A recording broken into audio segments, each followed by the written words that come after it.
Hey, welcome to the Brattlecast. If you're interested in books, any kind of books, old, new, in between, you came to the right place because every book has a story about it, in it, and around it. And joining me is the man who tells the stories better than anyone, Ken Gloss, proprietor of the Brattle Bookshop in Boston, a Boston institution on West Street. Do check it out, brattlebookshop.com. Speaking of amazing books, I'm looking at just the cover, and I know it's amazing because it's old and it has a specific purpose, Ken.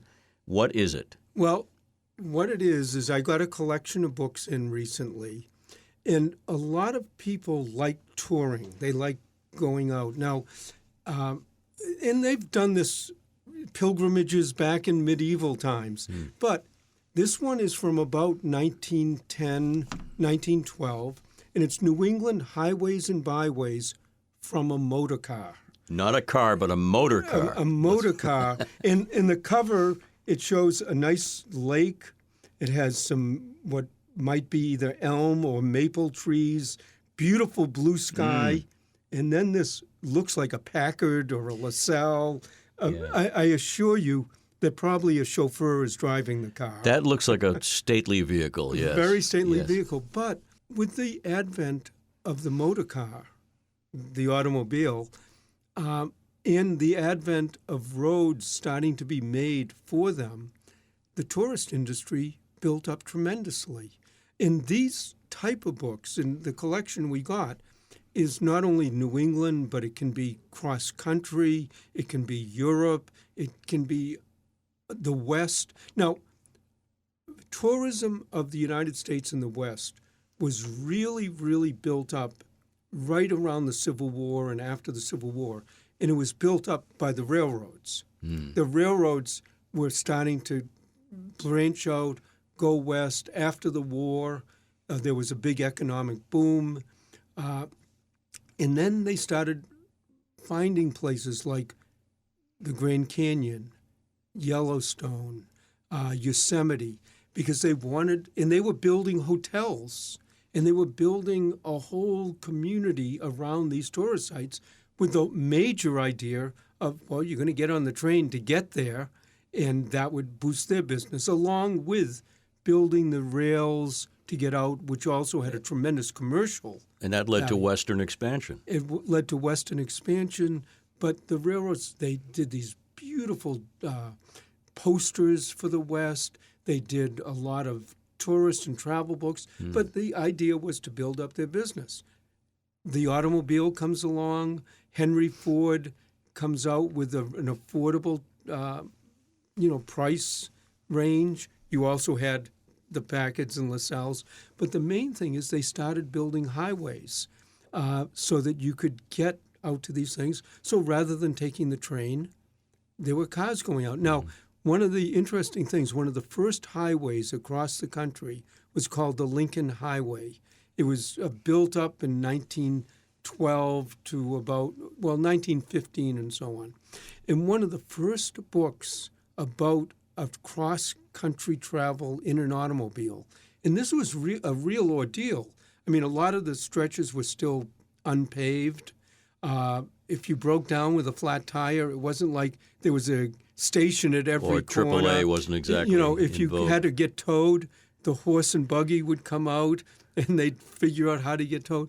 But one of the very first people to do that and write about it, and I'm sure the etiquette of how to do it was Emily Post. That's amazing. Not Wiley Post. He was flying airplanes but after that. But Emily Post, the etiquette girl. Etiquette, before she was really doing a lot of her etiquette books, was one of the first adventurers. That's a rugged individual task at that time. And it wasn't like if you drive overnight, you can get there in 5 days or so on. It was, 15, 20 miles an hour, bumpy roads. Where do you stay? Right. Where do you get food? Where do you eat? Now, Emily Post was quite wealthy, so a lot of those issues she could get by a lot better than just the average tourist. But there's a whole series of books like this, many of them with very beautiful covers. This is gorgeous. Some of them, sort of outlining and laying the routes for you to go out with. So there are a whole bunch of people who collect early motor travel books And a few of them, obviously, there were economic reasons for building the highways, which is probably why in many cases they got built. The trucking, the industry, being able to have connections other than just the railroads. But this is what people started going out west. And, of course, with the Depression, you heard about all the people driving out to California in their buggies and the Okies and the way that was all referred to. But it was just a progression. And then there were other tour guides that came out like this. I actually mentioned in an earlier podcast the Green Book. As people were traveling up from the south or driving west, Negroes at the time, black people, it was dangerous to be out there. And where did you sleep? Where would be accommodating? Where could you get gas?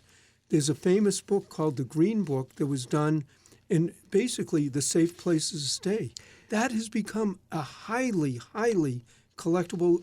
A Green Book recently, it's basically just a tourist guide. Right. Sold for $50,000. Yeah, the movie brought a lot of attention to it, and people didn't know what it was until the movie came out. And I, too, learned about it, and I couldn't believe it. I mean, and it really... Now, this particular book, which is gorgeous, New England Highways and Byways from a Motorcar, is published here in Boston. Yeah. So, obviously. And it says here, See America First series. These were all published by the same company, Same company in different areas and different things, again, that you could drive in the Motorcar. And then there were other companies putting out books. The ALA, the American Automobile League, the League of Automobiles. Another thing that came out at the time where there were also, this is a whole other area of collecting, was bicycle touring of the United States. But you realize that, first of all, you had to have cars. Second of all, you had to have people realizing that you had to make roads. And then the sites and the areas to go to. And this is partly what this book series was. Most of the sites, the pictured sites, are historic homes, things like that. Historic homes, but places, Mount Vernon. But there are also ones about this time talking about battlefields, which people still do, particularly the Civil War.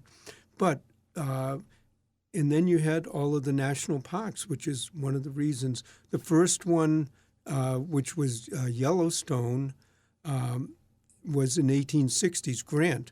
But then they went on, and the whole tourist business mushroomed, going up to Arcadia in Maine, going down south, and there's a whole group of collectors who love these kind of books. And sometimes they're little brochures, just the maps. And you can start at around the turn of the century, last century, and go all the way up to where you're getting into where the gas stations, the Esso, and had maps of the areas because they wanted people using gas. Absolutely. The car makers wanted people using cars.